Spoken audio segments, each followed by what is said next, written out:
You're listening to the Lux Life Discovered podcast, where we talk with people who are living a lifestyle that reflects their passion, because we believe everyone should be living their best life, their Lux Life. The show is hosted by Rick Steiner with Steiner Event Group, a premier national event planning company, and co-hosted by Shannon Richmond, the Vice President of the Panama City Beach Chamber of Commerce. If you are watching on YouTube, be sure to hit the subscribe button and the bell to get notifications of future episodes. The show is produced by 30A Media and is broadcast on your favorite podcast outlets, as well as YouTube, Roku TV, Amazon Fire TVs, and other major brand smart TVs. Hello, I'm Rick Steiner. Welcome to Lux Life Discovered. We are in for a great treat today because a captain's log is for every Star Trek fan. This is the podcast for you. Our guests today are Bryan, who is the executive producer of A Captain's Log. We have Lilli Fox-Lim, who is also one of the hosts for the show. And then their creative consultant is John Adams. So welcome all three of you to the podcast. Thank you. Thank you. Thank you so much for having us. Well, this is going to be interesting because once I received your media kit, I was looking through everything. First of all, where does your love for Star Trek begin? Because you have to really have that love for it. And I'm just amazed, what all you've done with your idea.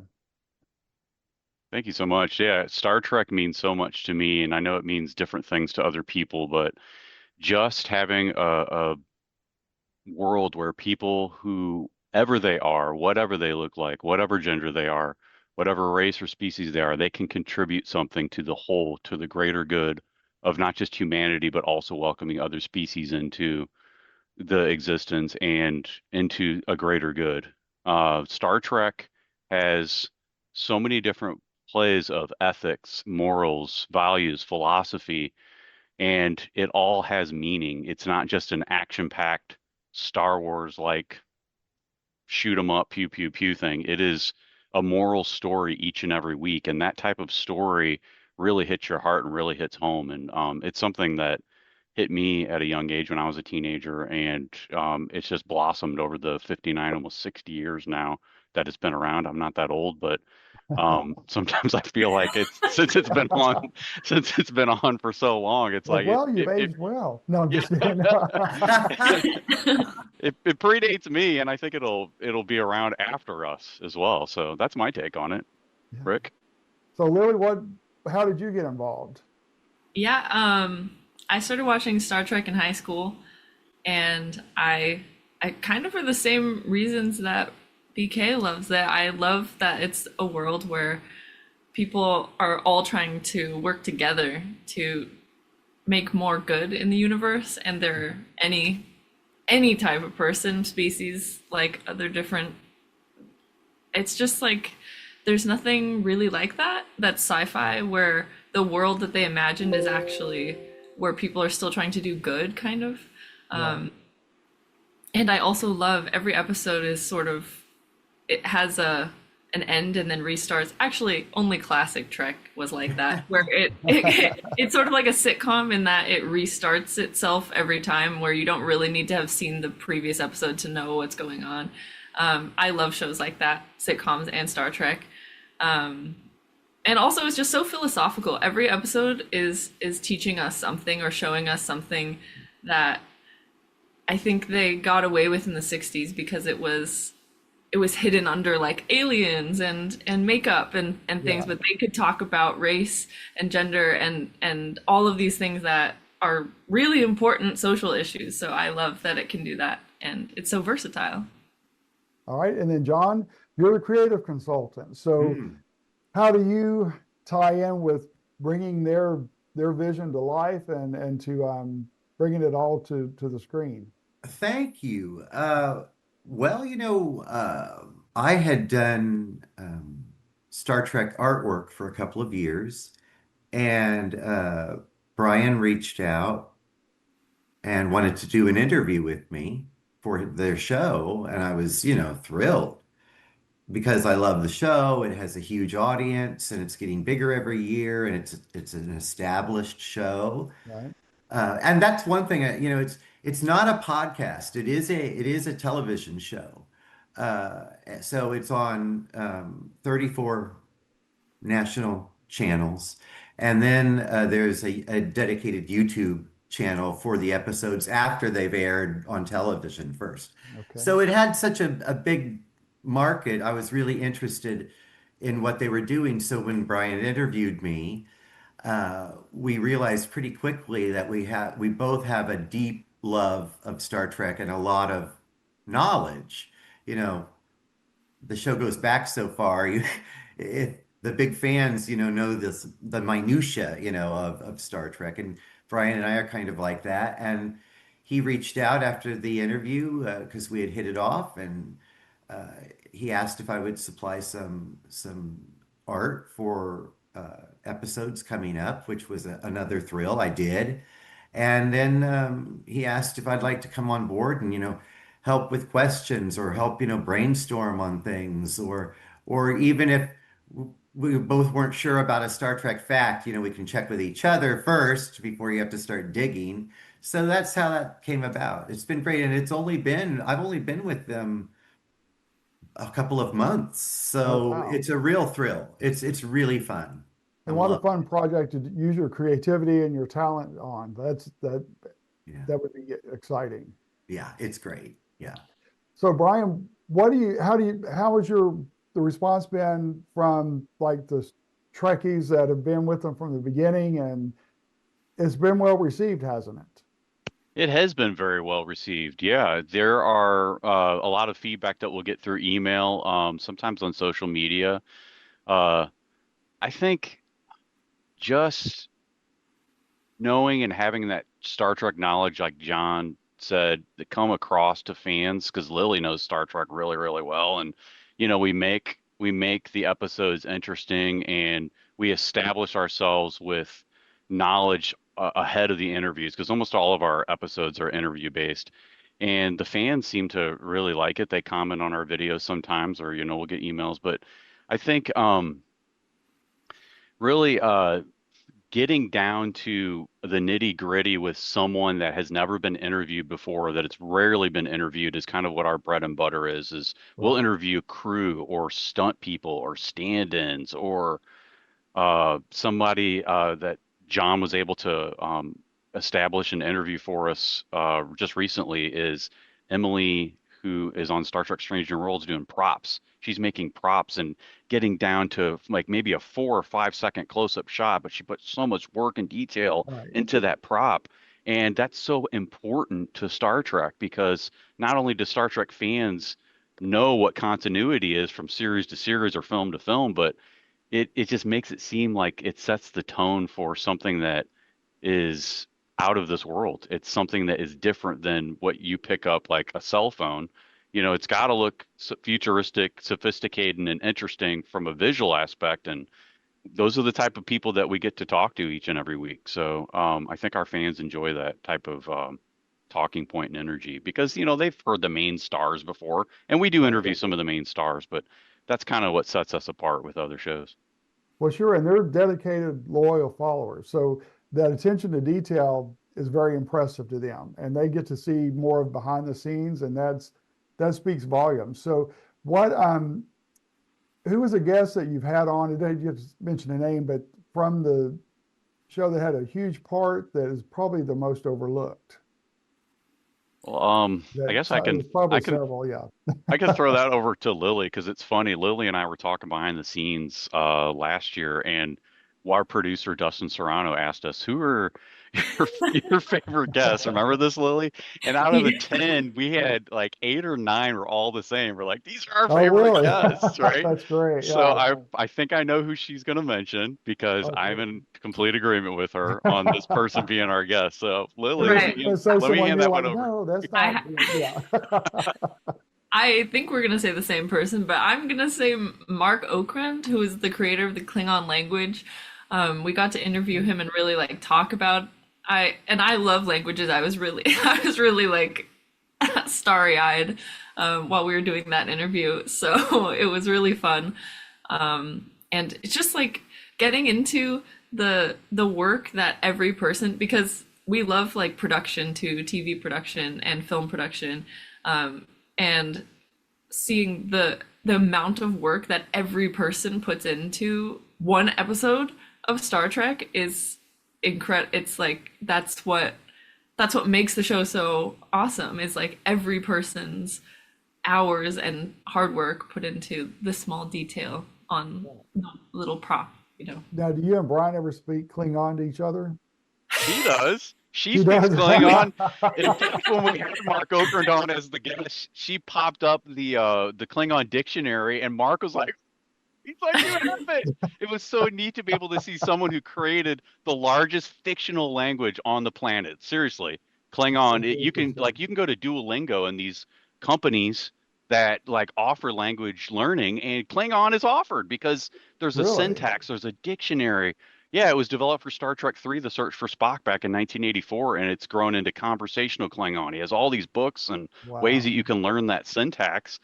And Lily's right. It was an amazing interview we had Oh, with Mark. I bet. And so where do you see this going? Because this is huge. And like we mentioned earlier, the base for the Star Trek, the followers are so loyal. And I mean, this is really phenomenon that it's lasted this long, and not just lasted this long, but the interest is still so relevant. Oh, it is. Like there's several Star Trek shows that are already being planned in the future. With Tawny Newsome has a comedy coming out that she's co-creating with another individual, and then there's Star Trek Starfleet Academy coming out that they're shooting in Canada. There's a whole bunch, and then Scott Bakula, it might possibly be doing a new Star Trek type of Enterprise spinoff where he's the president of the United Federation of Planets called Star Trek United. And that's all in the future. That hasn't even been made yet. Right. And then we have all the stuff that's currently running right now, like Strange New Worlds. And then in the past, you had Next Generation, Deep Space Nine, Voyager, and Captain Kirk and Spock on the Enterprise. But let me kind of hand it over to John, because John has been hooking us up with so many interviews with people on Star Trek Strange New Worlds right now. Like, I can't wait to update the IMDb page and show Lilli, like, look at all the momentum that we're making in pre-production before you and I, Lilli, get to go into production and interview these people on the camera. Like, what? Yeah, I'm so excited to see. I feel like you have really, really cool guests stacked for this next season. Yeah, that's right. So John is coming in handy then. See, it wasn't a huge mistake after all. I did not say that. Hey, Yeah, I'll but tell John, you that has what, to it be is fun exciting. from your aspect to be able to contact the people and make the connections. That has to be exciting. Yeah. It's thrilling. And I didn't know when you were asking what's in the future for the Star Trek franchise or for our show, because both are growing Mm-hmm. and both are changing a little bit, just getting a different tone. I'm so excited. We're in season 5 now of the show, which in and of itself, I think is miraculous in this day and age. Right. And that's, due to Bryan and Lilli. I mean, it just is. I mean, there'd be no other way. They've gotten such incredible people on the show and have kept the show relevant and interesting to people. And yeah, next season, we've been fortunate. We've gotten at least 18 people so far, most of which are from Strange New Worlds. And that's kind of new for the show in that, it's not just looking back. Now we're actually seeing the people that are creating the show right now and how that's different from it was in the past, and also how it's so similar, you know. Right. And so that is really exciting to have all of these current directors, creatives that are going to be on the show, because they are bringing new energy and new perspectives to the franchise. And we're thrilled that we're going to be able to talk to a large chunk of these people that are in the process of creating Star Trek right now. So, yeah. Yeah, that's interesting. And they enjoy being interviewed too, because usually it's the main stars that get all the attention and the recognition. But like you like Bryan had mentioned earlier, the details like the props and the Klingon origination, that's huge because that is the success of the show. Any production, including your production, it takes a village, so to speak, Right. it does. And it's thrilling for me because I love any type of person who has a passion about anything. And that's kind of your show, right? I mean, Right. and so we're interviewing people that have dedicated their lives to what they're doing, first of all, Sure. with very little recognition and often not very much pay and brutal hours, really brutal hours. And they are so passionate about that, what they do, and they have so many stories to tell. They're there all the time. They know everything that's happening on the show. So it's really exciting, to talk to any kind of creative person. I want them to have just as much exposure as anybody else Right, because because they they put all make hours it and work. hours in. They're not just showing up for hair and makeup and being on screen and then leaving. They're with it 24/7. That's their life. Yeah, Yeah. absolutely. Yeah. Yeah, and another thing about the future of our show, if I just wanted to add, kind of exciting, we're working on a spin-off series, or more BK is, called Icons, which is a spin through all of sci-fi series. And you want to talk more about that, BK? Yeah. Thanks, Lily. That is a great idea because we know that sci-fi is not just encompassing Star Trek. Like it encompasses so many iconic franchises. Like, I mean, Star Trek does lead the way, right? But you've got Aliens, you got Star Wars, Back to the Future, Jurassic Park, like all these household names, X-Files, the list goes on and on. Blade Runner, so many cool franchises, and we've been able to interview people like that on another spinoff show that's still in pre-production right now.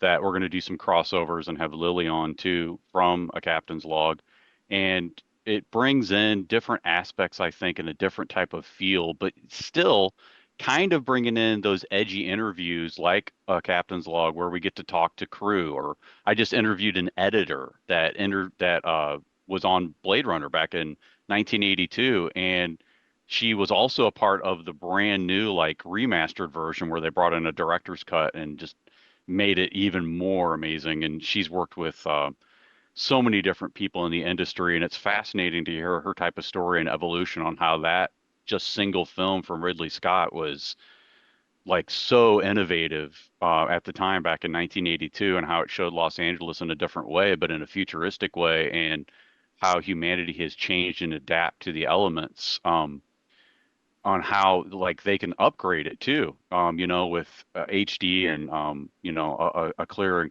cleaner picture. So those interviews are the type of things that are bread and butter that people just don't get to hear or don't get to listen to all the time. They're always interviewing the amazing people like Ridley Scott or Harrison Ford or Right. Edgar Olmos, like all the people that are cast. So that's our bread and butter, and we're sticking to it, not just with the Captain's Log, but with Icons. No, that's good. And when you think about Star Trek too, and like it being 60 years in the running, you think, well, what more can be done with that? Sometimes that thought could come to mind. But just talking with you guys, I mean, there's so many possibilities. Well, it already is from different spin-offs from it, but still, it's just really unlimited because imagination you can bring into a whole new concept that's never been done before, and introduce that concept, which ties back to the Star Trek originally. But still, there are plenty of ways to go with this. Oh, definitely. Absolutely. Yeah. There's so What's many. They just made you talked about Tawny Newsome making a comedy, BK, but they actually just made I would call it their first comedy, which was an animated show called Lower Decks. And I loved that, and I feel like it's a new gateway for people to be in Star Trek lore if you don't necessarily like sci-fi, because it's also funny. It's just like it's a good show, and it's animated. So if you're like into animation, maybe that's the show for you. And I just love that we're branching out into all the different. It's like Star Trek is now the genre, and all the other things are like little branch offs, Right. which is just really cool. You're right. As you were saying, it's infinite possibilities for Star And Trek. then, and then you enjoy the acting aspect of it as well. Oh, yes. You mean to So watch or to be or to do? yeah. Well, you get to act as well though, right? Oh, we act on our Yeah. show. Yeah. We've done some mirror universe episodes where we our mirror universe counterparts came, and has that aired yet? That it did air, yes. Oh, okay. Yeah, we can talk about it. Yeah, it did Right. air, It's Lily. like, whoops, hey, John, take that out. No, I'm just kidding. That was fun playing our counterparts, wasn't it, Lily? Like sinister, and the way that Lily had her hair and just like this look on her face, looking at herself on a view screen was just like, and then she like fires a phaser at us and almost kills us through the view screen. It's fun to be able to act out these parts, but it had a play. It wasn't just a play on words or hey, we're going to do a little acting on the show. Yeah. On our talk show, it was like the person we were interviewing was Nana Visitor, who, in my opinion, even though going back to Kirk and Spock in the original series on the Mirror Mirror episode, Nana Visitor, who played the Intendant, was probably like the Oh, coolest really? Mirror Universe character ever. Like she was a completely different person, sinister, because she's a sweet person. Like Nana, even coming across as Major Kira, you can see she has two different sides of her personality. She's got like a sweet side, but then she has that very kind of in a good way. It's hard to say terrorist in a good way, but she's a Bajoran terrorist. She's a That great that terrorist, that She's man. personality she's she's great. kept hidden for all these years, huh? Yes. Just Should looking Yeah. should for the we opportunity to release that, and here it is. So yeah. Yeah. should we clarify for the viewers because they may not know what we're talking about when it comes to a mirror universe. See, in Star Trek, you have all your heroes on the show, and they got a transporter accident and they ended up switching with their counterparts in like an evil universe. So the actors all get to play like an evil version of themselves when they're in these mirror episodes. And so I just want to clarify that so you know Yeah. exactly what we're talking about. So that's so cool. Yeah. Yeah. So then how did you guys get connected with 38 TV? Because that's been a great connection for you as well. No, thanks for asking. Paul Vizard is like awesome, and now to meet your producer John is super super cool. I know there's a lot of good people behind 38 TV. What we do is we like to branch out to networks that we see are growing, TV stations, I should say, that we see are growing because they're usually not networks; they're individual syndicated TV stations that we distribute to. And 38 TV was very welcoming. I reached out to Paul and I said, I like what you're doing here, how you have different types of genres that you have for categories on how you play different programming on your TV channel, but then you also can stream it online and categorize it into science fiction or reality TV or anything like that. So Paul was very welcome and he's like, yeah, I would love to. We have a sci-fi channel and I would love to have your talk show on it. So it's pretty simple. That's kind of how it happened. And then Paul's like, I'm looking over your episodes right now. And I'm like, well, I've got downloadable ones if you need them. He's like, actually, I can pull them from YouTube as long as they're like really high quality. I said, yes, yes, they are Yeah. definitely high quality. We put a lot of work into them, Paul. So you can have them. We would love to be on 38 TV, but yeah, that's kind of how we got started. And we're on Okay. in 17 different states.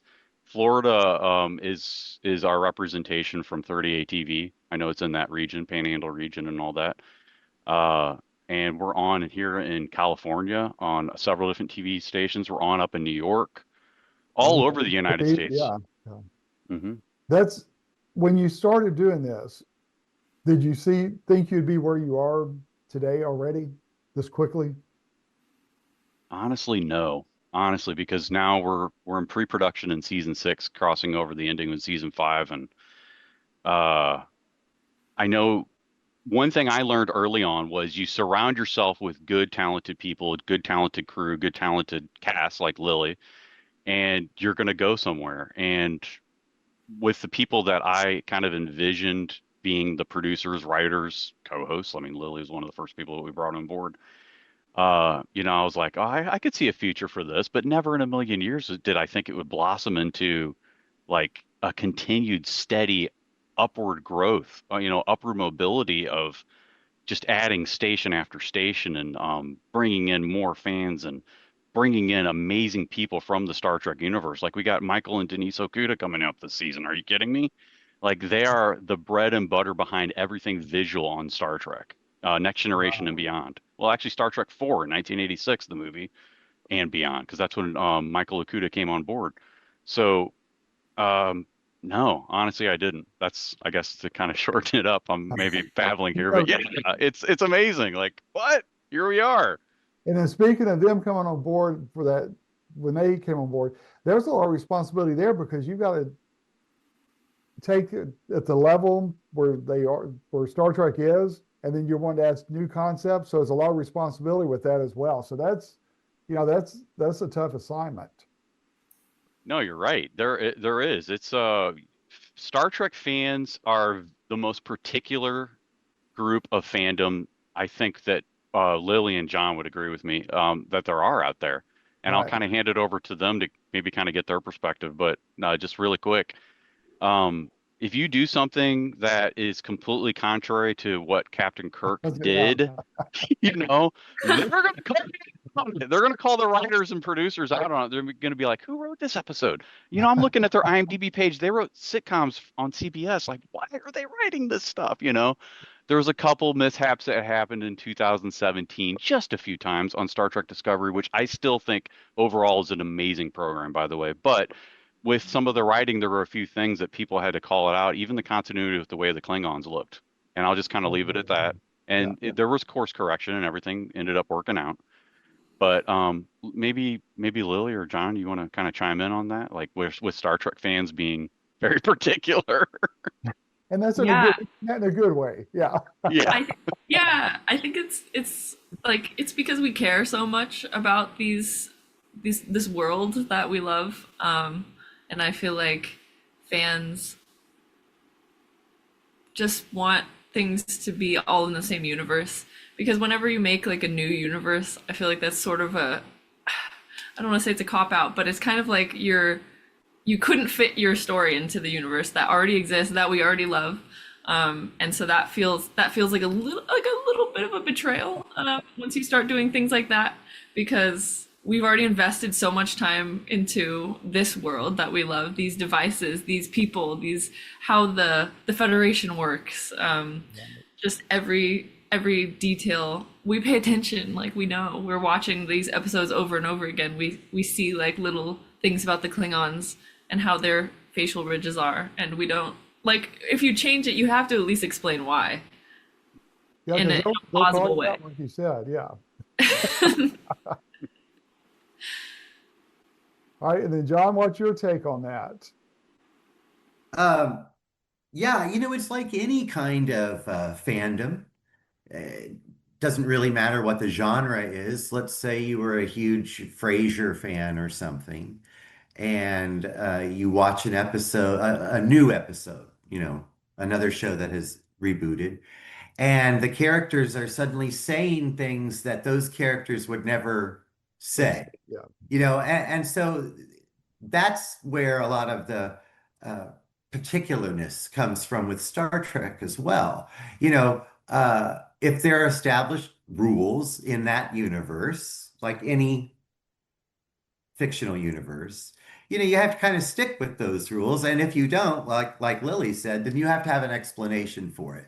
Right. So fans are fans of any genre. They don't like it when there's a lazy writer or a production group that's decided we're going to take the show in a totally different direction. That's all fine and good if you kind of ease into those things.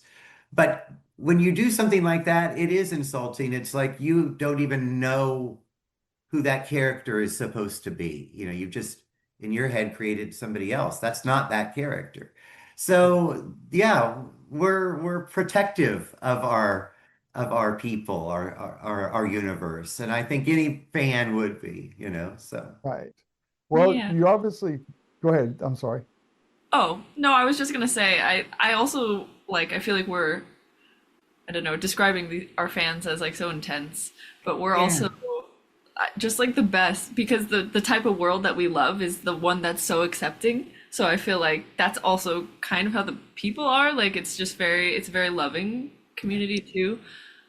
We just recently started interviewing guests on panels at like conventions. And I feel like seeing the fans come, the people who are interested in our panels are Star Trek fans, and they're awesome. So it's really it comes with both. I guess the intensity is also in love.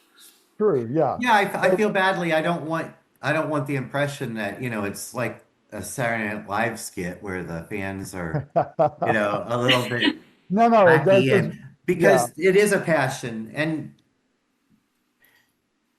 if you could use a theme for the show, I would say there's a Vulcan, Leonard Nimoy, Vulcan symbol that's introduced in the original series. And if there was a kind of a hallmark theme for the entire franchise, it would be that symbol. It is infinite diversity in infinite combinations. right. And so that's why people love it so much, because there's True. something for everyone, and the fans love it. Well, obviously, you guys make a great team. You're doing something right to have the success that you've enjoyed, and then already planning for, season 6 pre-production. So that's amazing. So, and guys, thank you so much for being here. I think we could talk all day, but I have really enjoyed this because this has been the quickest 30 minutes ever. And Wow. I Thank you. appreciate you guys taking the time to be with me today and to share your story and your vision and your passion, because it's obvious this is so real. So that's good. Thank you so much, Rick, for having us. Yeah. You're welcome. And then we're going to put your contact information up real quick. And that way, if someone wants to contact you to learn more about what you're doing, if we may have someone that would like to, you may want to interview that is connected somehow with all of this. So yeah, but thank you again for being with us today. And that concludes our episode of Lux Life Discovered. We will see you soon. Check out Lux Life Discovered on Facebook and Instagram and on 30a.tv. See you next time on Lux Life Discovered.